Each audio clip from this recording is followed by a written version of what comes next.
Welcome to our series, The Bhagavad Gita for All. Namaskar. Chapter 9, Rāja Vidyā Yog, or the Yog through the Sovereign of Sciences.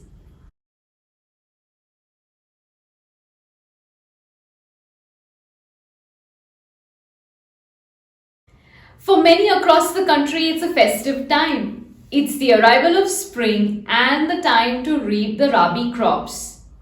In Maharashtra, we welcome the new year by celebrating Gudi Padwa. According to the lunisolar calendar, Gudi Padwa is the first day of the Chaitra month. Padwa is derived from the Sanskrit word Pratipada, which is the first day after each lunar fortnight. So the first day after Amavasya and Purnima. If you've wondered what the Gudi is, then here goes. It's a kind of a flag that you elevate outside your home. You'll place a silk cloth and adorn it with a flower garland, along with a bough of neem and mango leaves. Cap this with a silver and copper pot, or what we call a kalash. This kalash is symbolic of victory. The festival is linked to different beliefs, one being that Brahmadev created time and universe on this very day. Another being the coronation of Lord Ram in Ayodhya after his victory over Ravan. Padwa is also known as Bihu, Vishu, Ugadi and Vaisakhi. What's in a name that which we call a rose by any other name would smell just as sweet? That's what Shakespeare wrote in Romeo and Juliet.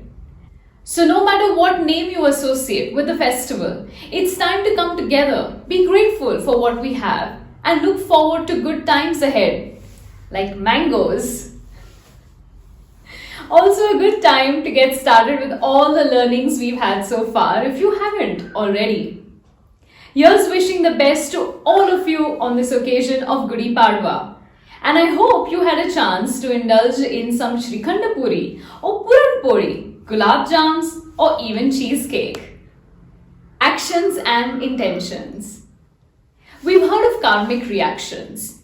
These are reactions we encounter because of our actions or karma. We're aware that good actions such as those offered to the higher power without expecting anything in return are termed as good karma.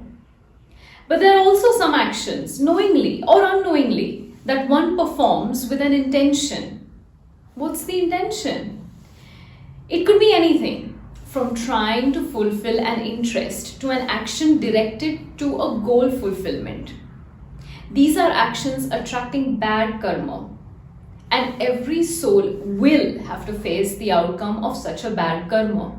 Shri Krishna says that do your work as an offering to a higher power, or think about him when you're doing work. This will ease out the burden of a bad karma and reap in some good karma.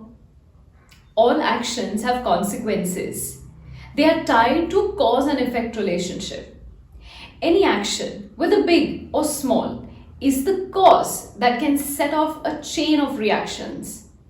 Some reactions you can control, but not all. Sometimes the right action that you perform can also lead to a wrong reaction because of someone else's right or wrong action. And there's nothing you can do about it. So what should you do? You can't run away from your dharma. Well, here's what you must remember. It's not the action, but the intention behind the action that matters. Make sure your actions are unselfish, where you get nothing out of doing them. Your actions are something that you're doing as a part of your duty. They are not to be driven by anger, greed, or desire. Our work and the higher power. Now, not every work, especially one aimed at harming someone or one with a destructive thought, can classify as a work dedicated to a higher power. You're going to have to use your conscious decision making and ensure that your actions are not negative or causing harm to anyone.